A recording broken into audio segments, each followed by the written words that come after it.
Guys, no? So, ngayong guys, si-share ko lang sa inyo guys yung nabili ko, yung Flamingo tire sealant and inflator, no? Legit na legit nga guys, no? Kaninang umaga ako to na-flat tire ako, no?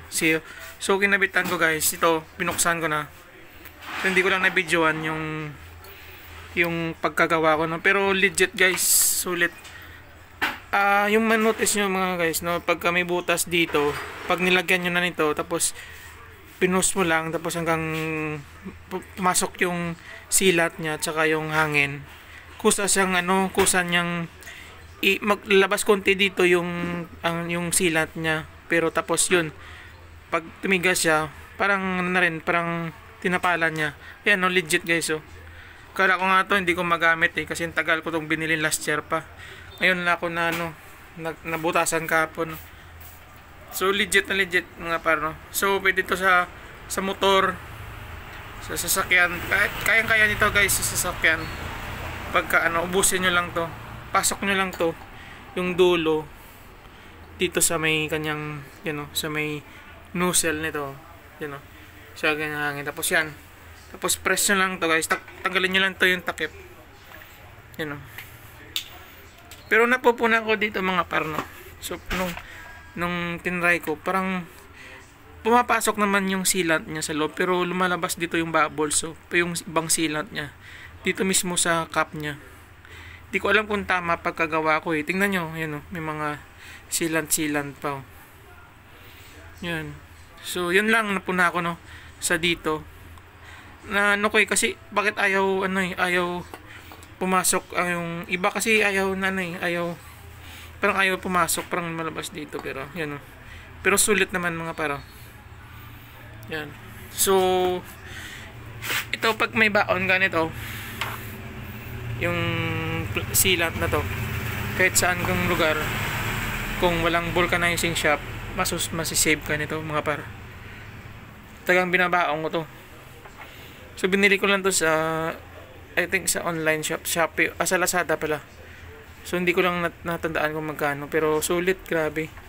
Last year ko pa binili to, pero ngayon ko lang nagamit, no. Ngayon ko lang kasi ako nabutasan kahapon. So kaninang umaga ko, tapos legit chinek ko ngayong hapon, hindi naman nagbabawas yung hangin. Yan. So ganda nito, par kung meron kayong, kung makabili kayo ng mga ganito pang emergency lang, lagay nyo sa motor nyo, or di kaya sa sasakyan nyo. Yan na, ganda, legit talaga. Yan na, yun paro. So mabilis lang naman gamitin mga paro. So meron lang siya ditong instruction, basahan nyo lang. Wala, napaka basic lang gamitin, kaya nyo. Alas hindi ko nga naubos yung laman nya. Yan, hindi ko naubos kasi dami. So halos kunti lang, kahit na half lang, kaya niya na. Pero sa sasakyan siguro baka ubusin niya to, yung isa, kasi malaki yung gulong kasi dapat pag pumasok yung sealant dito, yung foam niya, dapat marami yan, kasi sasakyan niya. Ito yun, paro ganyan mukha nyo. I-shake nyo muna yung sealant. Tapos pagka paniras mo dito, yan yung sealant niya, kulay puti. Yan. Tapos dito parang yung sa takip hindi ko kasi ma-explain bakit lumalabas dito ng sealant baka factory defect nito lang ito yung natanggap ko. Pero hawa ng Diyos naman mga parno. So nakauwi naman ako ng maayos na langanin ako sa daan, no? So sa ganda nito par. So to legit na na effective. Yan lang.